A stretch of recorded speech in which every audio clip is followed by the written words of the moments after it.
Hello student, अब तक हमने हिंदी सब्जेक्ट में पढ़ा था अमात्रिक शब्द। अब तक हमने अमात्रिक शब्द पढ़े थे, बिना मात्राओं वाले शब्द।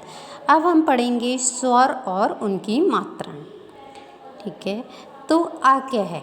आ एक स्वर है, तो स्वर और उनकी मात्राएं। आ एक स्वर है, आ की मात्रा कौन सी है? ये वाली आ की मात्रा। अब आ स्वर से बनने वाले शब्द हैं आम, आ पे बड़े आ की मात्रा आम, आ पे बड़े आ की मात्रा आग, आलू, आठ, आना, आप, आराम। अब हम आ की मात्रा से बनने वाले शब्दों को पढ़ते हैं। अब तक हमने पढ़ा था आ के स्वर के वाले शब्द, आ स्वर वाले शब्द। अब हम पढ़ेंगे आ की मात्रा से बनने वाले शब्द, जैसे कि माँ पे माँ पे बड़े आ की मात्रा ला पे बड़े आ की मात्रा ला, माला। छ पे बड़े आ की मात्रा ता पे बड़े आ की मात्रा ता, छाता। ता पे बड़े आ की मात्रा ल पे बड़े आ की मात्रा लो, ताला।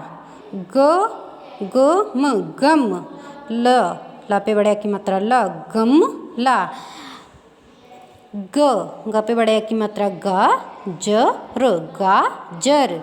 अब ध्यान रखने वाली बात ये है कि जब हम कोई अक्षर बोलते हैं, अगर हम उसमें आ की मात्रा लगाएंगे तो अक्षर को बोलते समय हमारे पीछे से जो हमारे मुख से जो ध्वनि सुनाई देगी वो आ की ध्वनि सुनाई देगी। जैसे गम, अगर हम गम ला नहीं लगाएंगे, सिर्फ गम, तो गम में पीछे से आ के ध्वनि की सुनाई नहीं दे रही है। बट जब हमने ल और ला पे अगर बड़ी आ की मात्रा नहीं लगाएंगे, बड़े आ की मात्रा, तो गमल।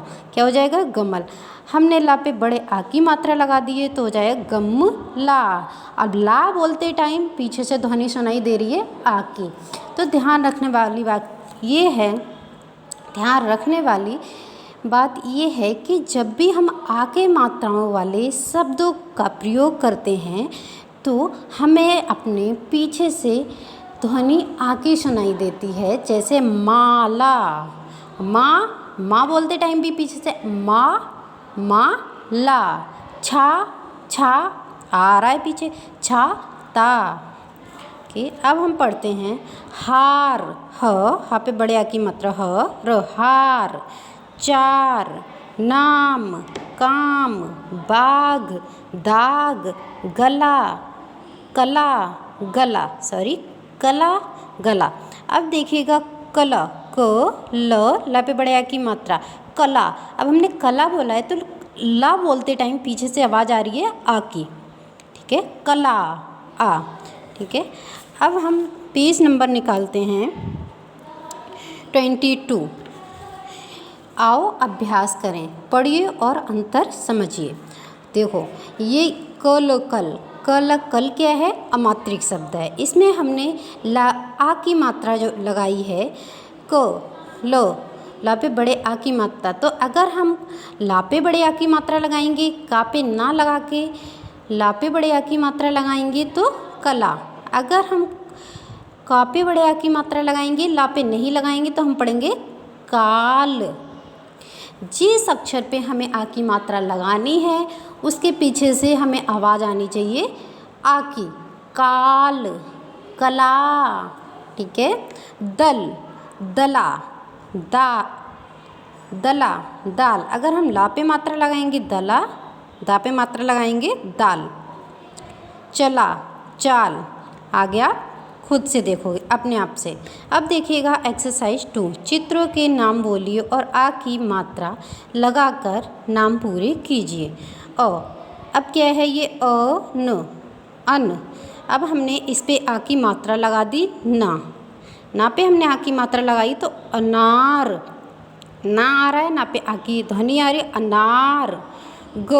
गा पे हमने आ की मात्रा लगाई तो हो गई गाजर। बाकी के आपको खुद से करने हैं। बादल, टमाटर। अब देखते हैं पेज नंबर 24 ई की मात्रा। अब तक हमने पढ़ी थी आ की मात्रा पढ़ा था, अब हम पढ़ेंगे ई की मात्रा, छोटी ई स्वर। ई क्या है? एक स्वर है। ई स्वर से बनने वाले शब्द हैं इमली, इटली, इमरती, इधर, इशारा, इनाम, इनका। अब हम ई मात्रा से बनने वाले शब्दों को पढ़ते हैं। ध्यान रखने वाली बात ये है कि छोटी ई की मात्रा हमेशा व्यंजन के आगे से लगती है, जैसे की या किला हमेशा व्यंजन के आगे से लगती है। जैसे हिरन, ह पे छोटी की मात्रा ही, रन, हिरन। चिड़िया, सितार, साइकिल, विमान। पढ़िए, दिल, बिल, किला, सिला, किताब, हिसाब, तकिया, डाकिया। अब देखते हैं कि जब भी छोटी ई की मात्रा से कोई भी शब्द बोलते हैं तो उसकी ध्वनि हल्के से निकलती है। जैसे किला, हिरन, चिड़िया, सितार, साइकिल, विमान, उसकी ध्वनि हम हल्के से निकालते हैं।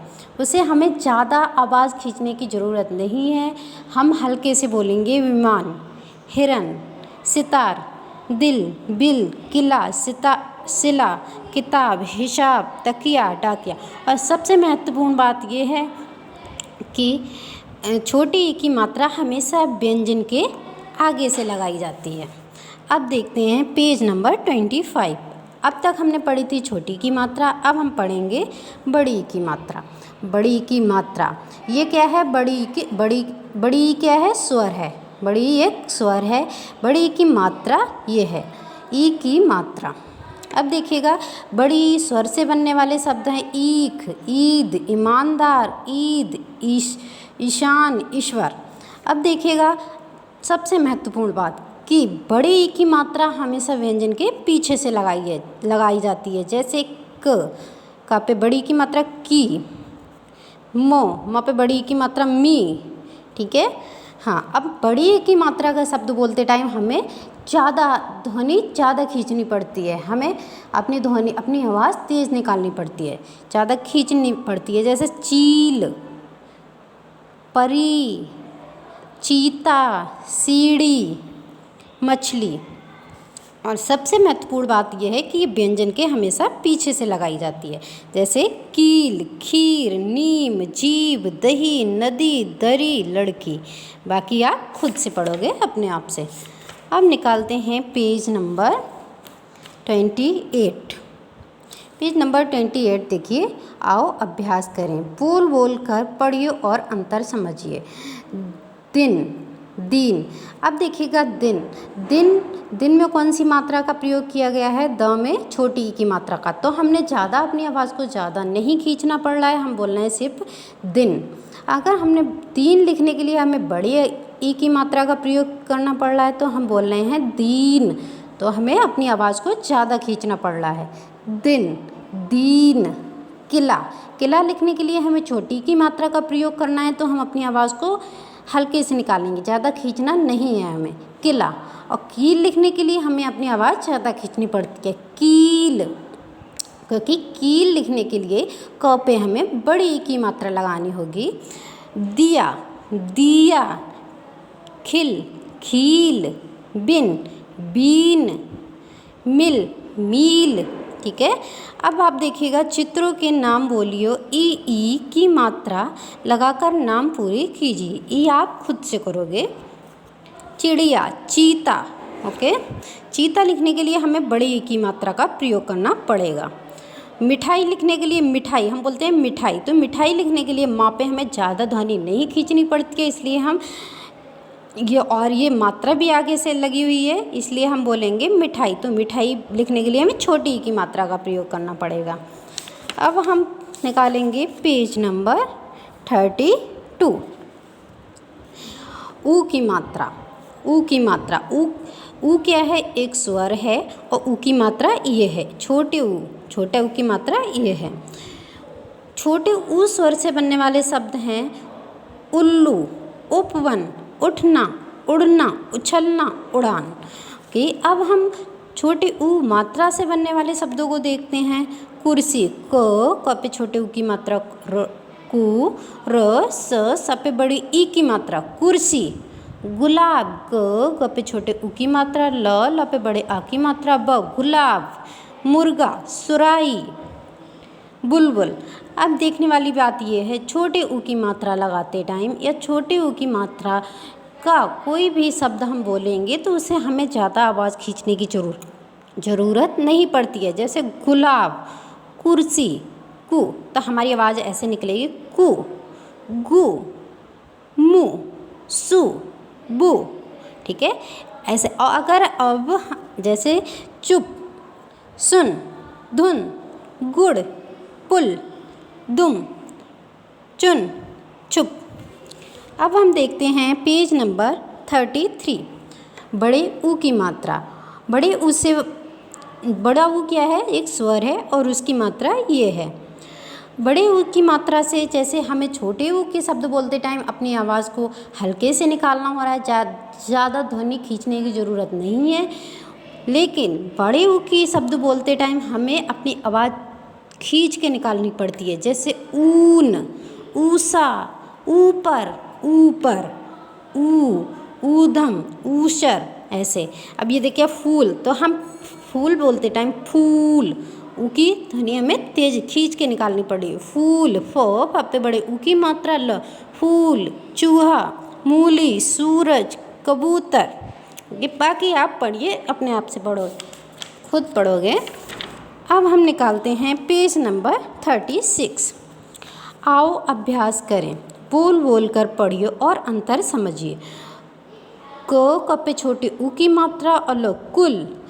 क पे बड़े ऊ की मात्रा, ल, कूल। अब देखो छोटे ऊ की मात्रा में हम हल्के से ध्वनि निकालते हैं कुल, और बड़े ऊ की मात्रा में कूल हमें खींच के ध्वनि निकालनी होती है। धुल, धूल, धुम, दूध। अब देखते हैं मुर्गा। मुर्गा में कौन सी मात्रा लगी है, छोटे ऊ की। माँ पे कौन सी मात्रा लगी है, छोटे ऊ की। माँ पे मूली लिखने के लिए हमें बड़ी की मात्रा लगानी, बड़े ऊ की मात्रा लगानी पड़ती है, मूली, क्योंकि हम बोलते हैं खींच के, माँ की ध्वनि हम खींच के निकालते हैं, मूली। ठीक है, बाकी आप अपने आप से करोगे। गुलाब, सूरज, बाकी आप खुद से करोगे। अब हम निकालते हैं पेज नंबर 39। अब ये अब तक हमने पढ़ी, कितनी मात्राएं पढ़ी थी, बड़े आ की मात्रा, छोटी ई की मात्रा, बड़ी ई की मात्रा, छोटे ऊ और बड़े ऊ की मात्रा। अब हम पढ़ेंगे ऋषि की मात्रा। ये क्या है, री एक स्वर है और री की मात्रा ये है। ऋषि, रा स्वर, री स्वर से बनने वाले शब्द हैं ऋषि, ऋतु, ऋण, ऋतंभरा, ऋषभ। अब री मात्रा से बनने वाले शब्द हैं। सबसे महत्वपूर्ण बात ये है कि जितने क से लेके ज्ञ तक जितने भी व्यंजन होते हैं उसमें सबसे महत्वपूर्ण बात ये है कि री व्यंजन छोड़ के र व्यंजन छोड़ के सारे व्यंजनों पे री की मात्रा का प्रयोग होता है। र व्यंजन हम सीधे लिखते हैं, इस पे हम कभी भी री की मात्रा का प्रयोग नहीं करेंगे। बाकी क, ख, बाकी सारी व्यंजनों पे हम री की मात्रा का प्रयोग करेंगे, बट रा व्यंजन पे हम री की मात्रा का प्रयोग नहीं करेंगे। इस र लिखने के लिए हम सीधे र व्यंजन लिखेंगे। अब हम देखते हैं री की मात्रा।